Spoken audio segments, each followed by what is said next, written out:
Hum.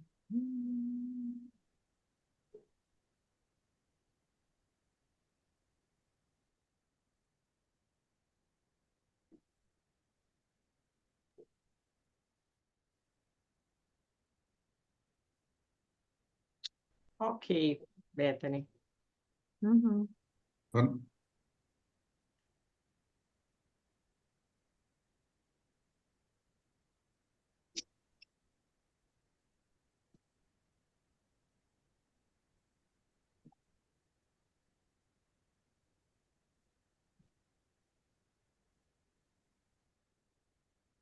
Depois que a reunião começar, gente, eu vou desativar o som de vocês, tá? Vai ficar só o do Gabriel, que aí não tem interferência de nenhum outro som, caso, né, abra por acaso.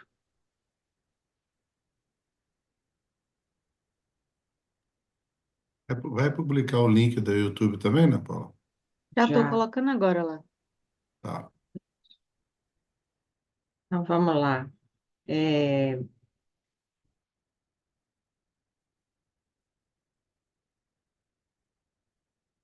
porque aí quem já acompanha pelo YouTube normalmente, aí consegue também, né? Vamos lá, Pedro. Pode começar. Bom, eu estou vendo aqui, por enquanto, nós estamos ainda um grupo pequeno, mas haveremos de considerar que, que mesmo não estando presente no centro, sendo online, a participação espiritual provavelmente passa a ser inclusive maior, porque nós estamos cada um em seu lar, né, em seu ambiente, e com certeza em cada ambiente aí tem aqueles que convivem conosco de alguma sorte.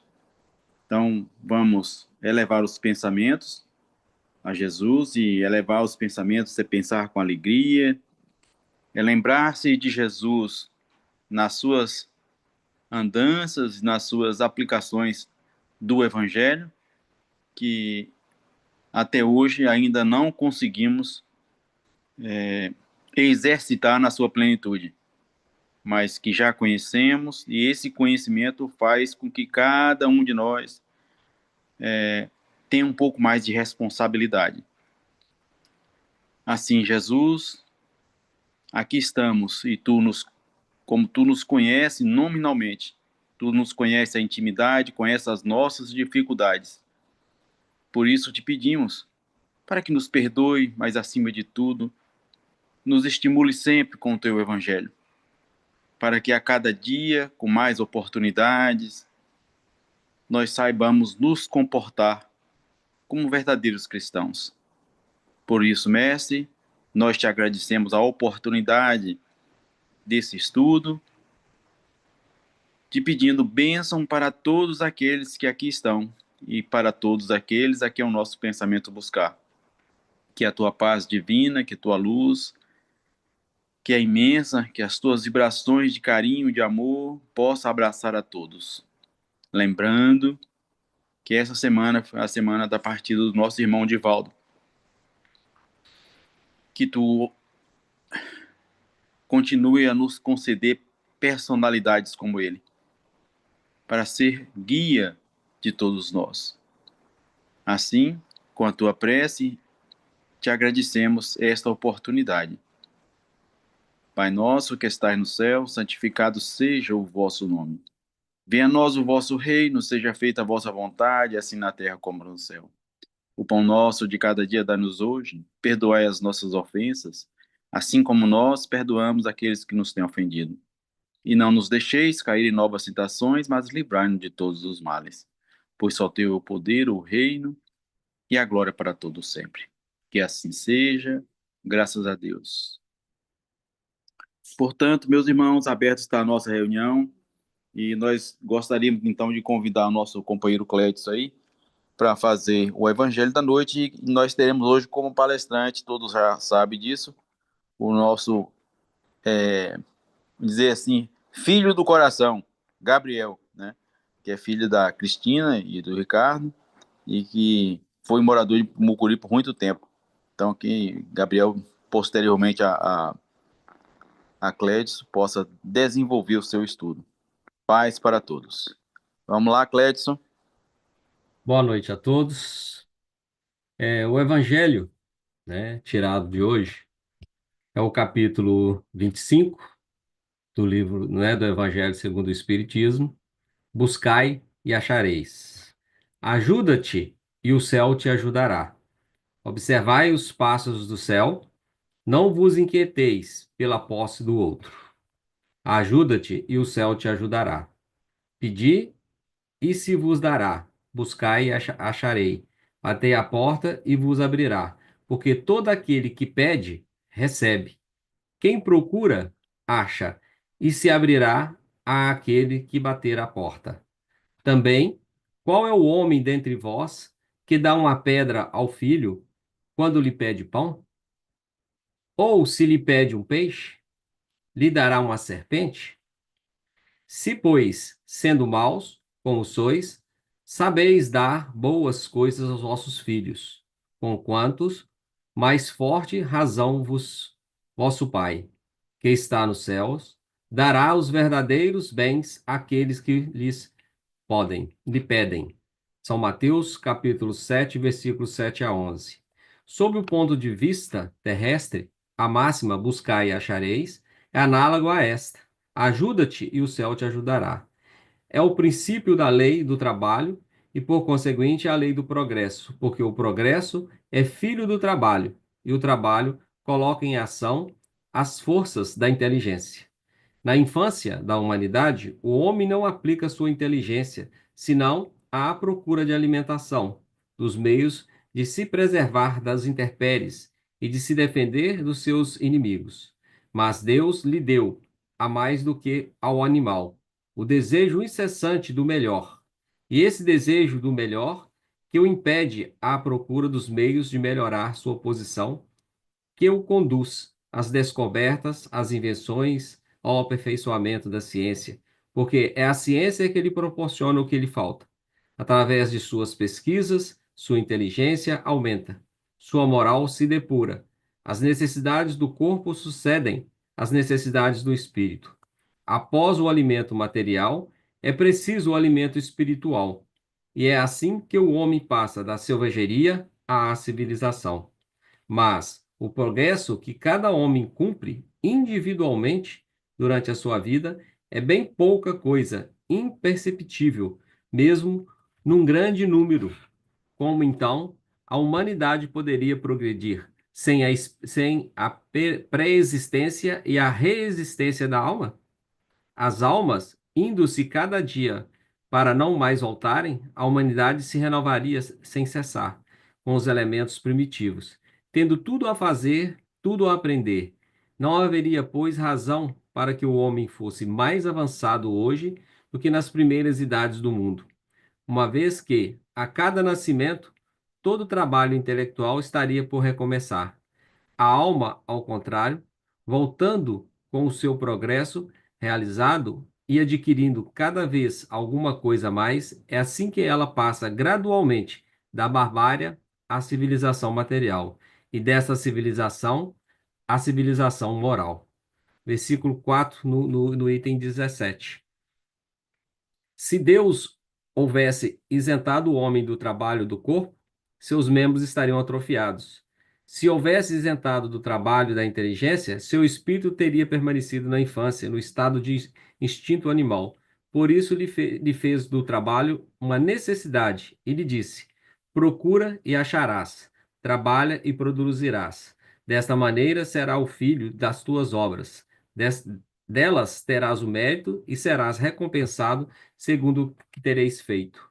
É pela aplicação desse princípio que os espíritos não vêm poupar o homem do trabalho das pesquisas, trazendo descobertas, invenções feitas e prontas para produzir de maneira a não ter que tomar senão o que lhe colocasse na mão, sem ter o trabalho de auxiliar, de se abaixar para recolher, nem mesmo de pensar.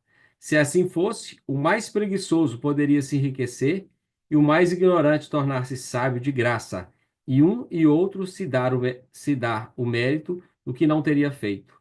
Não, o Espírito não vem isentar o homem da lei do trabalho, mas mostrar-lhe o fim que deve atingir e o caminho que a ele conduz, dizendo-lhe: caminha e chegarás, encontrarás pedras sobre os seus passos.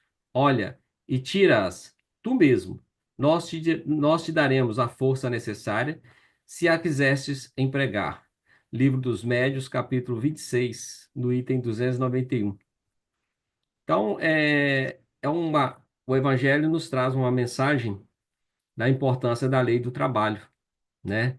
Então, foi tirado aqui, né? Foi sorteado, onde nos remete à importância da atividade e não da ociosidade, né? Que nós possamos pensar um pouquinho, cada dia mais, nas nossas atividades e assim melhorá-las, né? No nosso caminhar, na nossa evolução. Que assim seja, graças a Deus. Gabriel, fique à vontade.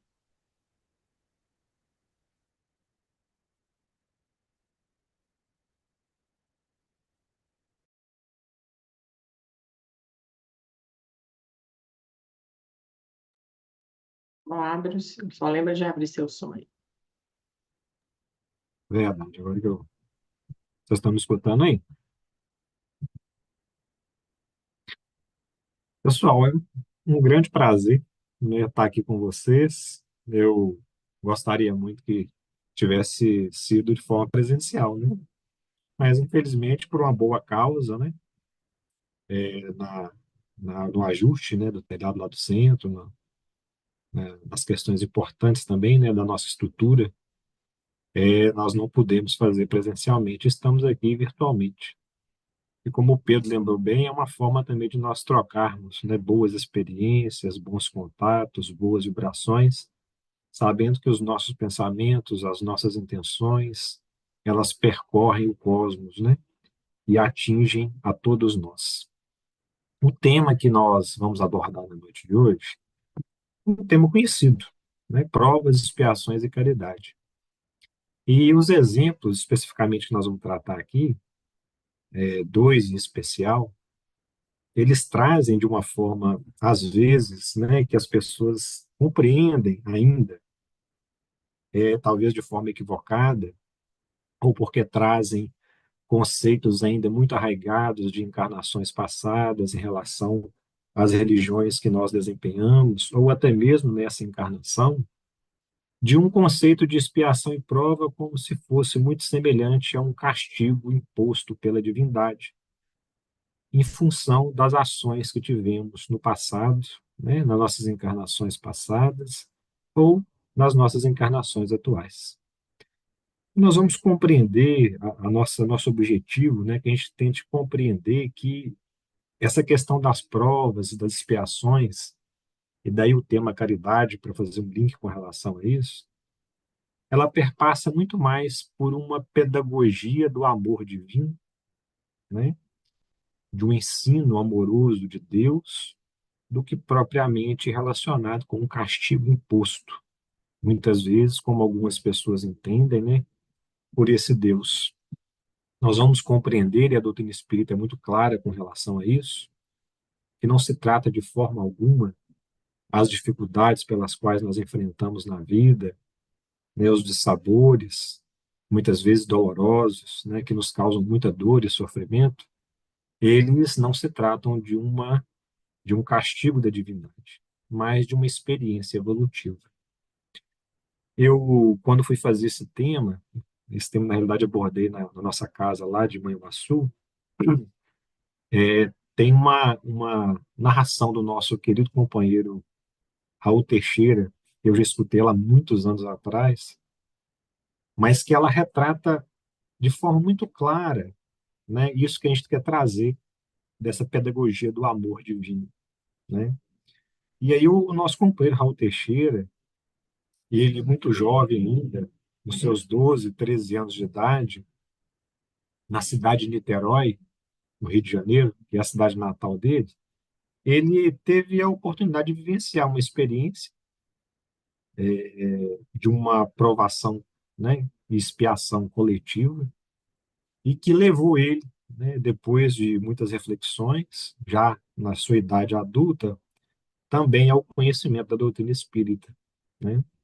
Então, o nosso companheiro Raul Teixeira narra para a gente essa história que aconteceu em Niterói, em 1961, especificamente em 17 de dezembro de 1961.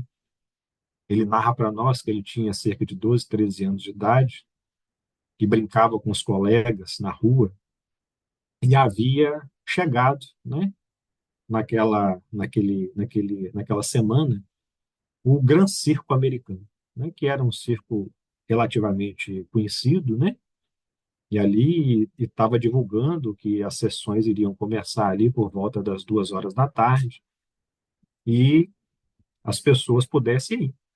E aí as crianças, né, também muito animadas, muito sorridentes, né, empolgadas com as apresentações que eles faziam sobre a caçamba do caminhão, os trapezistas e outras coisas mais, palhaços, todos eles combinavam naquela tarde de poder ir a esse circo. Combinaram de ir, eles, seus colegas, amigos, né, vizinhos, todos, porque o circo havia se instalado ali próximo ao bairro onde ele morava, e eles haviam combinado de ir na primeira sessão. Então, voltaram para casa na manhã, tomaram banho, né, e o Raul Teixeira nos conta que ele ficou aguardando o pai dele, né, chegasse do serviço, para que pudesse levá-lo, né, a essa apresentação do circo, né, nessa sessão do circo que ia acontecer por volta ali das 14 horas. E ele aguarda o pai, né, ansioso por chegar aquele momento, assim como seus amigos, né, e companheiros que ali estavam, vizinhos, chegar esse momento de poder ir ao circo, né, desfrutar ali daquelas brincadeiras e tal. E aí dá 2 horas da tarde, o pai não chega, dá 2h30, o pai não aparece, né, dá 3 horas da tarde, o pai começa a chegar. E ele chega, ele muito empolgado, pedindo ao pai que pudesse levá-lo, né, à sessão, apesar de estar atrasado. A sessão já havia começado há mais de 1 hora.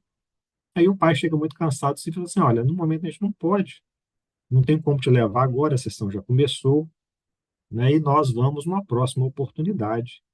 Eu levo você numa próxima sessão, né, do circo. E aí ele ficou muito cabisbaixo, né, muito triste, como toda criança, né, todo adolescente, todo jovem, e foi para o quarto dele. Passados ali alguns minutos, cerca de meia hora, ele começa a escutar uma grande gritaria, né? Uma confusão danada, os vizinhos apavorados, correndo, né? Que havia ali iniciado um incêndio no circo. E ali vieram a desencarnar, né? Infelizmente, a gente vai analisar essas informações, vieram a desencarnar cerca de 500 pessoas no incêndio do circo, né, do Gran Circo Americano. Isso foi noticiado em muitos locais na época, né, nas TVs nacionais e internacionais, a tragédia que aconteceu, né, e a gente é, fica muitas vezes nos questionando, ali na sua maioria, crianças, né, que foram mortas ali, carbonizadas, porque a tenda do circo, né, que era formada ali, eles faziam uma experiência, eram tendas iniciais de lona plastificadas, e quando iniciou o incêndio, aquela lona pegando fogo praticamente desabou, né, sobre as pessoas que ali estavam, na sua grande maioria crianças, e elas vieram nessa tragédia que aconteceu, né, a desencarnarem, quase todas ali carbonizadas, sufocadas por esse incêndio. Isso a gente analisando, né, do ponto de vista, às vezes, não doutrinário, né, espírita, a gente muitas vezes questiona a bondade divina, né? Como compreender e entender tamanha aprovação? Né? Crianças, adolescentes, jovens, famílias, né? Com os seus pequenos, todos, ali cerca de 500 pessoas, eles encarnaram nessa aprovação coletiva, nessa aprovação e expiação coletiva. A gente se pergunta muitas vezes, né? quando nós não compreendemos e entendemos esse mecanismo da lei de causa e efeito, esse mecanismo da lei de ação e reação, que o Espiritismo tanto fala para nós colocamos muitas vezes em xeque essa bondade divina. Mas o Espiritismo, conforme nós falamos no início da nossa fala, ele chega como luz, como farol, né? Primeiro para a nossa consciência, para nosso intelecto, que aclara, né? Que nos fornece as informações racionais sobre o motivo pelo qual a humanidade, né, todos nós, passamos por determinadas questões, passamos por determinadas provas, por determinadas expiações. E aí o Raul Teixeira, no seu relato, né, dessa tragédia toda, ele conta para nós que quando ele fez os 18 anos de idade, mais ou menos, ele já havia tomado conhecimento ali da doutrina. Vocês estão vendo, hein, gente? Acho que ficou meio escuro aí, né? Não sei se a luz acabou aqui, o que que aconteceu, não. Pode ficar tranquilo, pode continuar. Tá dando para te ver. Tá dando aí, né? Não sei se a luz Ah, acabou aqui, não. Tá ouvindo, não, né? tá tranquilo, tá tranquilo. Então tá bom. Deixa eu ver aqui só um negócio. É, abre o olho.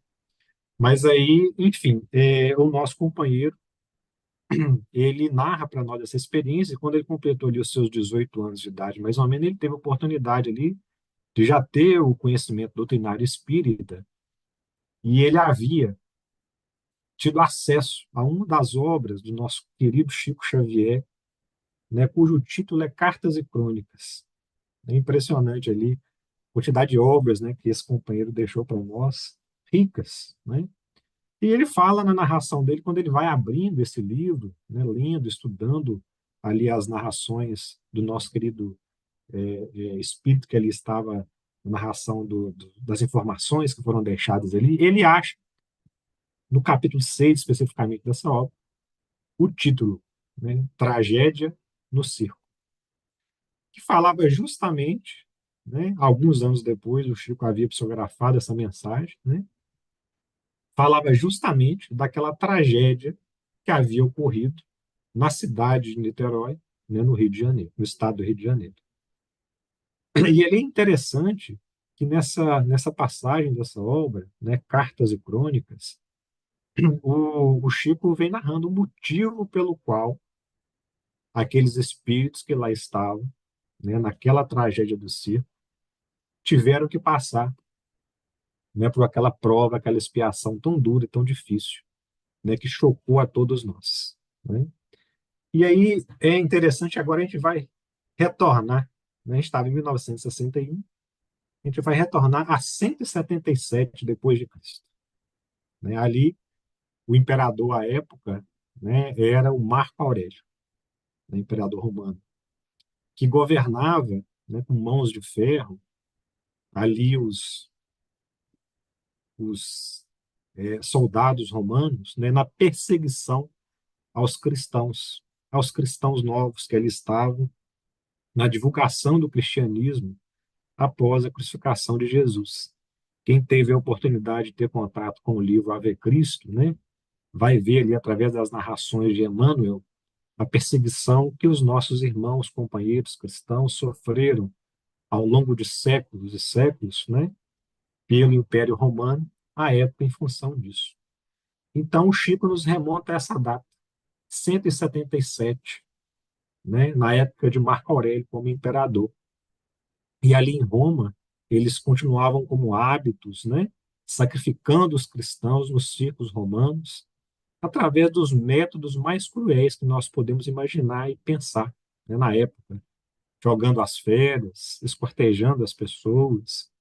E naquela semana especificamente, né, Roma ali iria receber um famoso general que era muito respeitado por todos que ali estavam, o general Lúcio Galo, né? Um general que havia feito várias conquistas para o Império Romano e que, na visão dos nossos companheiros da época, era digno de homenagens das maiores.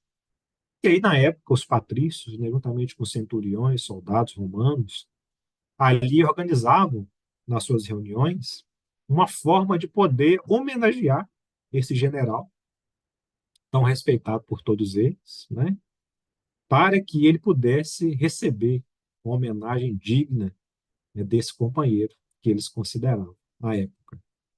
E eles já estavam, conforme a narração, né, dessa carta que o Chico traz para nós, cujo título é Tragédia no Circo, que os patrícios, os romanos de forma geral, e todos aqueles que participavam desses circos romanos, estavam meio que já é, enjoados, vamos dizer assim a palavra, já meio sem graça, vamos dizer assim a palavra, de crucificar os cristãos, jogá-los às feras.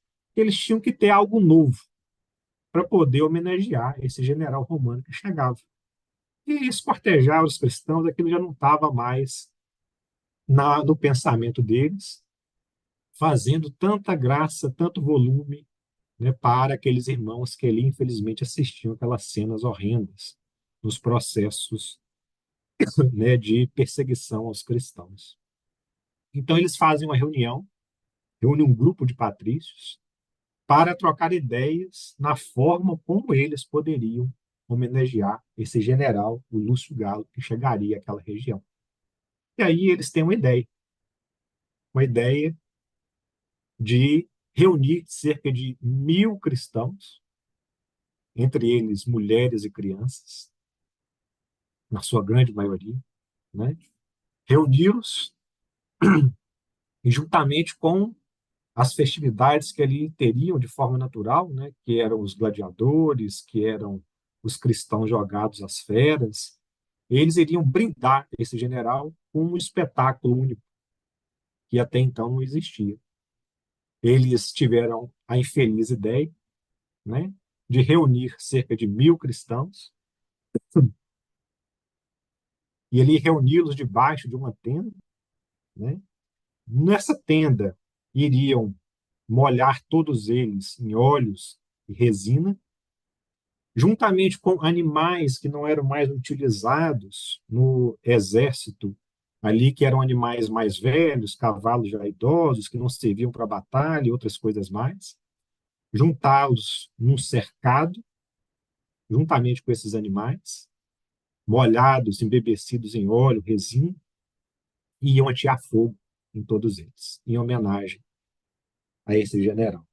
Segundo eles, na própria narração do texto aqui que o Chico traz, isso iria gerar um espetáculo grandioso, né?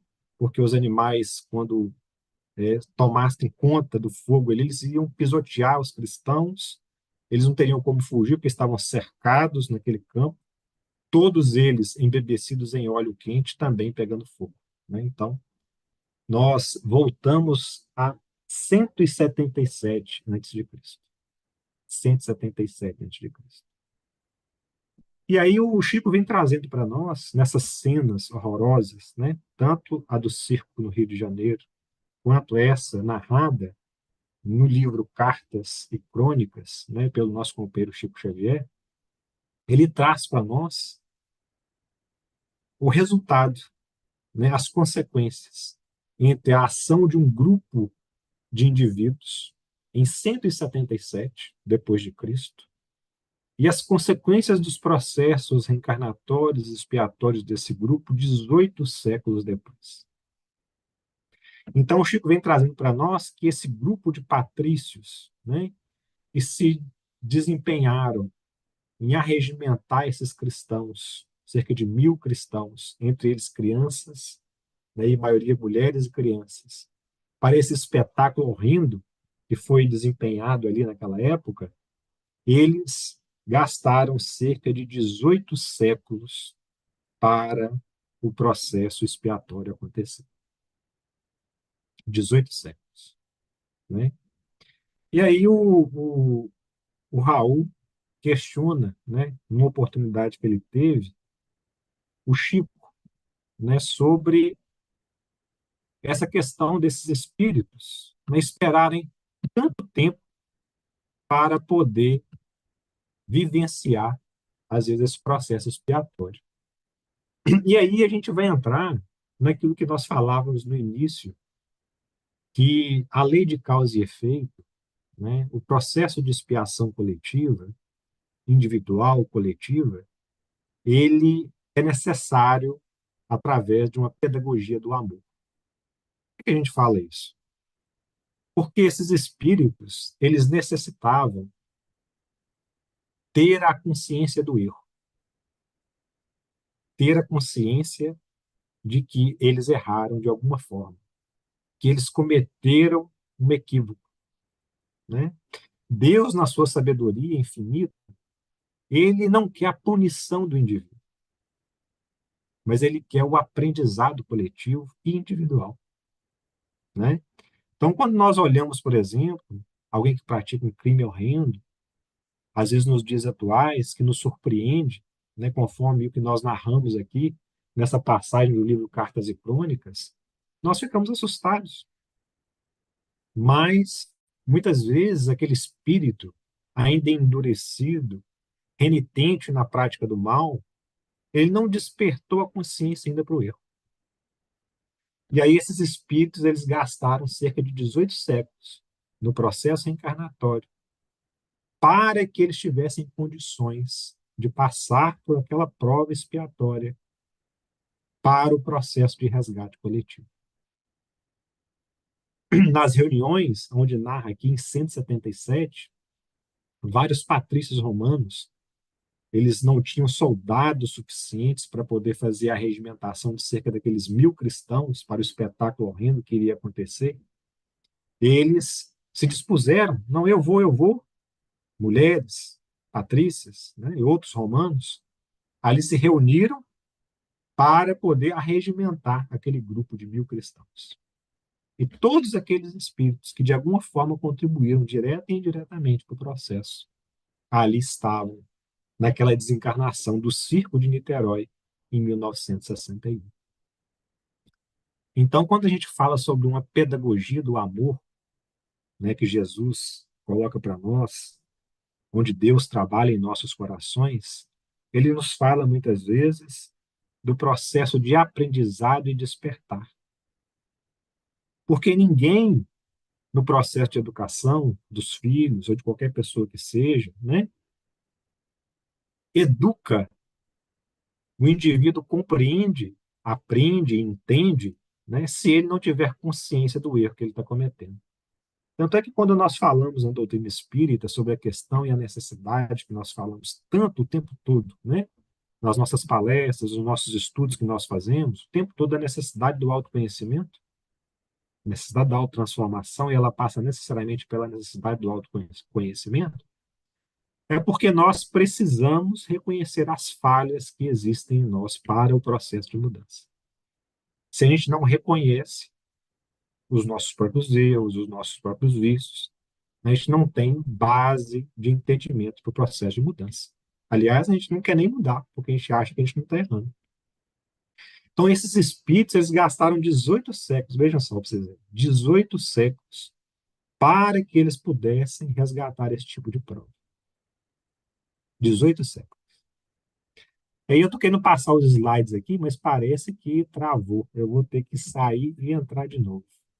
Só um minutinho, peço a paciência de vocês. Tenta compartilhar de novo, né? É. Ver se. E agora foi. Foi. Eu fui falando aí que eu não estava conseguindo passar ele, mas eu adiantei algumas coisas, né? Então, em Ok. João, por exemplo, a gente vai encontrar uma afirmação de João: no mundo tereis aflições, mas tem de bom ânimo. Eu venci o mundo, né? Então, Deus, na sua sabedoria divina, ele coloca para nós situações difíceis na nossa existência para que nós possamos aprender alguma coisa. A aflição, na essência, ele vai dizer para nós, no livro Ceareiros de Volta, é o reflexo intangível do mal forjado pela criatura que o experimenta. E todo mal representa vírus de alma, suscetível de alastrar-se ao mundo de epidemia ambiental devastadora, né? Então, o mal, aquilo que nós fazemos, tudo que nós praticamos, de bom ou de ruim, fica registrado no nosso perispírito. É como se fosse ali um HD externo. E nós temos ali registrado, né, no nosso corpo espiritual, que representa a nossa forma, né, porque o espírito em si não tem forma. Fica registrado, marcado as nossas necessidades de aprendizado. E num processo de intuição, de vibração, né, nós nos atraímos mutuamente, né, para aquelas situações, para aquelas condições necessárias aos processos de prova e aos processos de expiação. Então, todos, né, temos esse grau de vibração que emanamos o tempo todo, desde o nosso nascimento.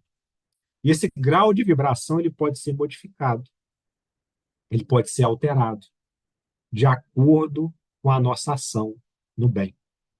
Daí entra, quando a gente fala da necessidade da dor, muitas vezes, para despertar para algo maior, quando muitas vezes nós não podemos compreender através do amor. Nós vamos perceber no outro exemplo que eu vou trazer aqui, também conhecido nosso, de um companheiro do Chico, que a pedagogia do amor, ela tenta estabelecer para nós a menor aflição possível no processo de aprendizado. Porque Deus não quer o sofrimento. Deus quer o aprendizado. Obrigado. Deus quer o aprendizado de cada um de nós.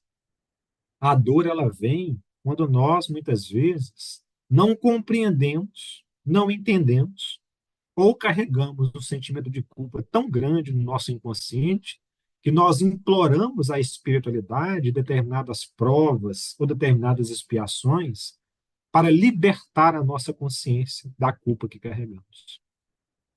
Então, às vezes, no processo encarnatório, a gente fica pensando, né? Às vezes, acidentes aéreos, por exemplo, né? Pessoas que iam embarcar em determinado avião desistem de embarcar e outras que nem pensavam em viajar, olham lá, apareceu uma vaga, embarcam, o avião cai. Né? Então, nós nos candidatamos, muitas vezes, a essas provações coletivas, porque elas servem para a liberação do grau de culpa que, muitas vezes, o espírito carrega no seu inconsciente. E aí, num acidente desse aéreo, por exemplo, os engenheiros vão analisar os aviões, vão estudar e perceber que ali havia uma falha mecânica, evitando que ela ocorresse em outros aviões. Né? Então, na hora de reencarar, ele fala assim: não tem aí um avião para cair, alguma coisa para eu poder passar, alguma situação mais difícil para eu poder enfrentar, para eu poder espiar de alguma forma, ou me libertar desse grau de culpa que eu ainda carrego? Às vezes nós solicitamos essas provas para nós e nos candidatamos, né, para aquele tipo de circunstância que vai trazer, de uma forma geral, algum benefício para o coletivo. Mas Jesus caminha, como eu disse, através da pedagogia do amor e não da dor. Né? Porque nós ainda trazemos na nossa mente, conforme eu disse no início, que a lei divina ela se baseia na lei de Talião, do olho por olho, né? Dente por dente, como se nós que fizemos algum mal a uma outra pessoa, nós teremos que passar exatamente por aquele mal. E isso não necessariamente é verdade. Onde é que a gente encontra explicações a respeito disso? Eu vou voltar nessa parte anterior, mas eu quero trazer para vocês isso aqui. Senão não vai dar tempo da nossa colocação. Que é um exemplo do nosso companheiro Saturnino, que era um companheiro do nosso querido Chico Xavier. O Saturnino, ele passou por determinadas experiências evolutivas na Terra e é um companheiro dedicado, né, era um companheiro dedicado de serviço, de trabalho ao Chico, desde a sua mocidade, quando ele toma conhecimento da doutrina espírita, era um companheiro dedicado às tarefas ali de organização do centro, divulgação do evangelho, e sempre esteve ao lado do Chico Xavier. E é um companheiro que desenvolvia um trabalho manual, se não me engano, em uma fabricação de tecidos. E esse companheiro, obviamente, dependia, né, da sua estrutura física para poder continuar no seu serviço, das suas atividades. E mesmo depois de servir a esse companheiro, né, servir a doutrina espírita, depois de muitas décadas, ele sofreu um acidente de trabalho nessa fábrica que ele desenvolvia a sua atividade laborativa. Ele veio a perder um dedo da sua mão. Acredito que a grande maioria das pessoas já conhece essa história. Ele perdeu o dedo da mão. Mas apesar de perder o dedo na mão e continuar nas atividades do centro, ele ficou um pouco revoltado com aquilo que tinha acontecido com ele, porque ele se achava especial, né, como todos nós muitas vezes nos achamos, né, e protegido dos espíritos. Então ele se questionava por que que os espíritos deixaram que ele perdesse o dedo daquela forma, sendo que ele precisava do seu instrumento físico, né, em perfeito estado para poder ter sua atividade laborativa. E ele, justo ele, que trabalhava na reunião mediúnica com Chico, e depois de tantas décadas servindo ao espiritismo, ele não se conformava de ter sofrido aquele acidente. Então, a inconformação dele estava meio que atrapalhando a reunião mediúnica, né? E aí um companheiro espiritual traz uma mensagem para ele, né? Fala assim, meu amigo Saturnino, né? Você pediu, meu irmão, para poder vir com essa prova tão difícil.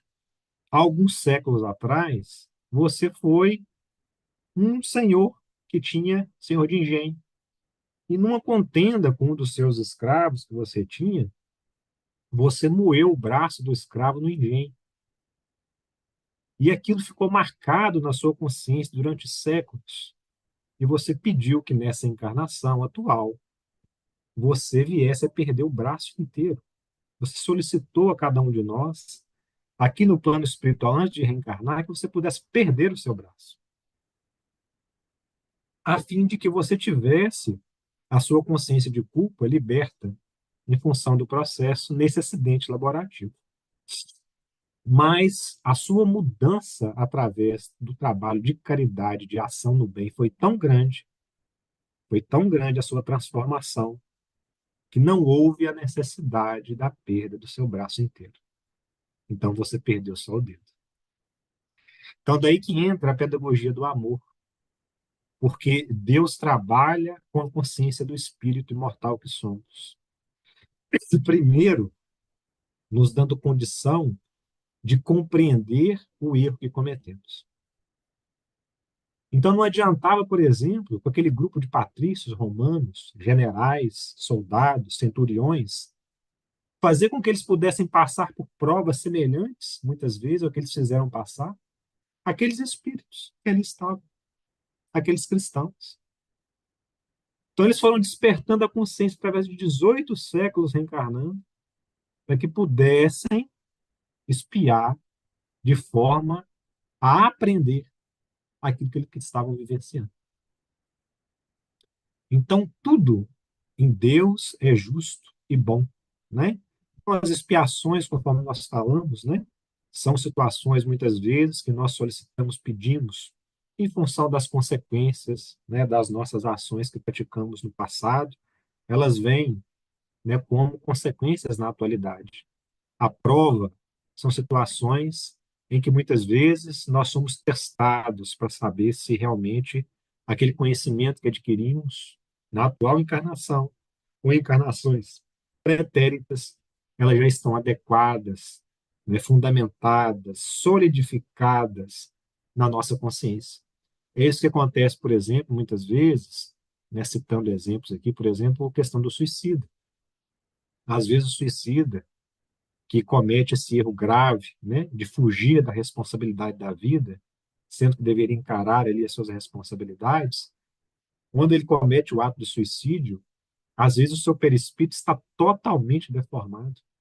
E aí ele reencarna 2, 3, 4, 5 vezes, até reestruturar o seu perispírito, porque o corpo físico ele tem essa função, né, de absorver essas impurezas, essas deformidades do corpo espiritual, do perispírito, né, elas são impregnadas no corpo físico, e ali o perispírito vai sendo limpo aos poucos, retomando essa forma já equilibrada, para que, numa encarnação, ele seja colocado, muitas vezes, em circunstâncias semelhantes àquela que ele fugiu naquelas 5 encarnações passadas através do suicídio, para saber se realmente aquele aprendizado foi fixado na sua consciência.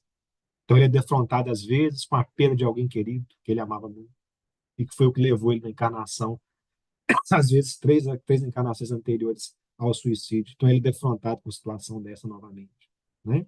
Às vezes com uma dificuldade financeira, um revés financeiro, né, que muitas vezes levou ele à bancarrota na encarnação passada. Ele é defrontado novamente naquela prova para testar se ele realmente vai agir daquela mesma forma ou não, né? Então, o indivíduo, né, que tem tendência muitas vezes à corrupção, ele é colocado novamente dentro de um poder, né, um administrador público, para saber se ele vai ser tentado ali naquele processo, se ele vai se corromper novamente, né? Um juiz, um inquisitor, muitas vezes, né, que praticou atos equivocados no passado, é colocado defrontado novamente diante daquela situação para saber, através de uma prova, se ele realmente fixou aquele aprendizado ou não. Então, o tempo todo nós estamos sendo testados, né, nas nossas provações, nas nossas expiações e nas missões, né, que todos nós, de alguma forma, trazemos. A missão, por exemplo, de uma mãe que cuida de um filho, de um pai que cuida de um filho, é uma missão, né? Nós temos aqueles missionários maiores, né, como o nosso companheiro Edivaldo, né? Luz aos nossos corações, como lembrou o Pedro, aí desencarnou agora, recente, né? Que foi um espírito luminar como o Chico Xavier, que trouxe aí luzes, né, caminhos para que a humanidade pudesse percorrer, orientando a cada um de nós, né? Entre o maior deles, como nós sabemos, que é Jesus, né? Então, meus irmãos, a lei de ação e reação na física ela é implacável, né?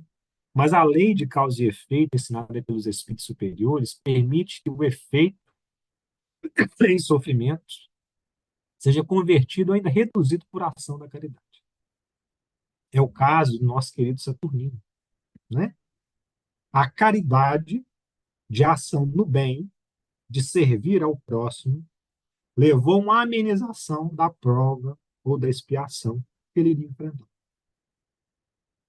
Então, quando a gente colocou o tema, né, provas, expiações e caridade, é para que a gente tenha em mente, né, que Deus não quer a punição de cada um de nós, mas Ele quer que, através do serviço ao próximo, serviço ao bem, serviço aos nossos irmãos que caminham conosco, né, lado a lado, seja na casa espírita, fora da casa espírita, seja no nosso trabalho, que nós sejamos instrumentos úteis de servir a cada um daqueles que nos circundam.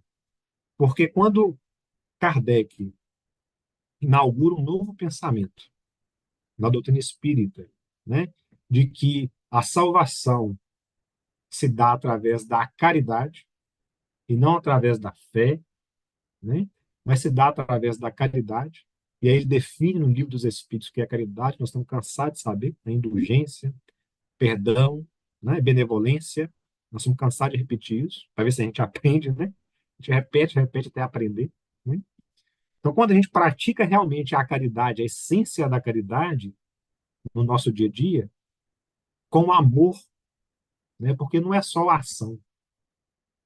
A ação, né? A nossa dedicação na ação de servir, ela tem que estar acompanhada de um sentimento. Não é só agir. Não é mecânico, né? Servir a Deus não é só mecânico. Não é algo racional onde eu faço somente aquilo porque eu já criei a consciência de que aquilo é o certo. É de ter a consciência de que aquilo é o certo e de vibrar no coração de que eu faço com prazer e faço para servir. Essa é a nossa maior dificuldade. Porque nós, né, de forma geral, espíritas, nós somos fisgados ali pela razão, na sua grande maioria, né? Mas nós ainda precisamos despertar em nós o sentimento do coração. Nós precisamos, né?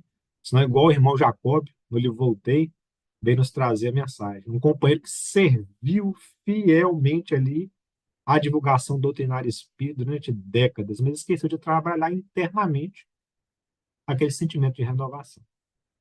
O sentimento de renovação, ele está intimamente ligado com o prazer de agir naquilo que nós acreditamos.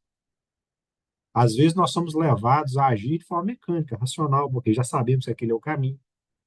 Mas o prazer de agir no bem e vibrar essa ação no bem é que nós temos que aprender a despertar em nós, né? E ela é um desafio para todos nós nessa encarnação. Ela é um desafio porque às vezes a gente está cansado, né? Às vezes a gente está ali irritado com um companheiro, né? De caminhada espírita, porque às vezes tem uma opinião diferente da nossa. Às vezes a gente está irritado com alguma coisa dentro da nossa família, da nossa casa, que nos perturba os nossos pensamentos. Às vezes está irritado com alguma coisa do trabalho, enfim, né? Então, servir vibrando no bem era o exemplo que Jesus fazia. Era o exemplo, por exemplo, que o Chico fazia, né? Ele servia no bem, agindo no bem, mas vibrava quando servia, né? Vibrava aquele sentimento de doação quando servia. E é isso que a gente tem que aprender a fazer nessa encarnação. É um desafio, né? Então, o merecimento, né? O merecimento que nós temos em função das nossas ações. À medida que a gente trabalha no bem, nós vamos adquirindo merecimentos, conhecimentos, né? Vantagens em poder despertar com menos dor naquela caminhada, né?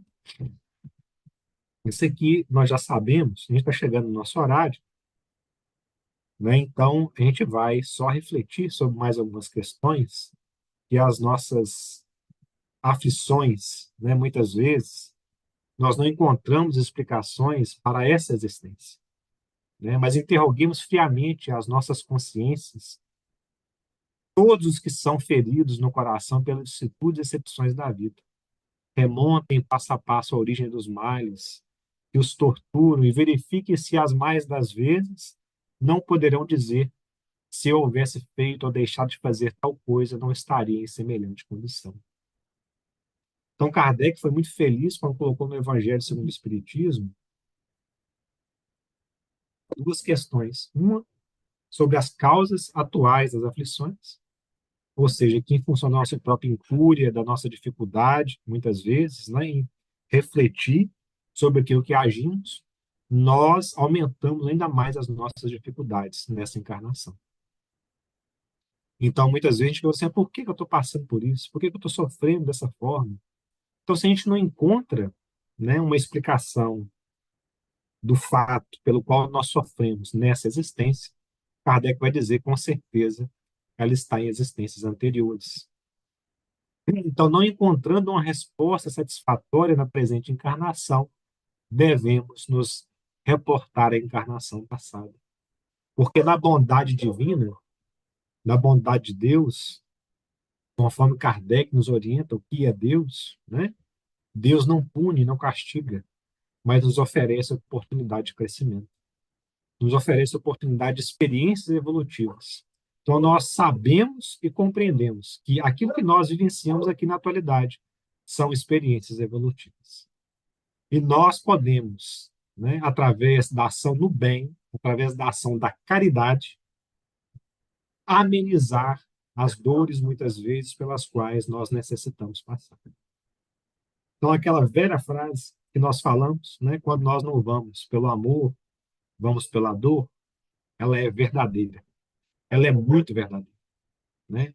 Porque servir no bem através da caridade faz com que nós possamos despertar a nossa consciência, amenizando as dores, muitas vezes, que nós teremos que enfrentar, ou nos dando o suporte necessário para enfrentar essas dores de forma mais tranquila, de forma mais serena. Então, meus irmãos, a mensagem que a gente queria trazer é essa. Chegamos no nosso horário aí, né? Mas agradecer a paciência de todos vocês aí e esse carinho, né? De rever todos esses rostos aí, familiares, queridos, amigos, mais uma vez. Ô, Gabriel, só volta aí, interrompe o compartilhamento seu aí dos E slides, por favor. parei. Isso. A minha luz apagou, porque eu acho que a luz queimou no quarto. Eu tô... Só ficou a luz da lâmpada aqui da mesa. Mas deu para fazer. Mas deu, mas deu. Pedro, pode Vamos dar lá. sequência Gabriel, aí. muito obrigado, Gabriel. As reflexões são maravilhosas, muito oportuno essa colocação para que a gente possa realmente repensar, às vezes, a nossa fala, a nossa conduta, a forma de agir, né? Legal, muito bom. Mas eu ainda, né, gostaria de, não, eu não vou pedir a você, não, eu gostaria de pedir a outra pessoa aí, que deve estar aí, né, pedir a dona Vera aí para fazer a prece para gente. Afinal, tá aí? Ativa? Pronto. Pedi a ela para ela fazer a prece.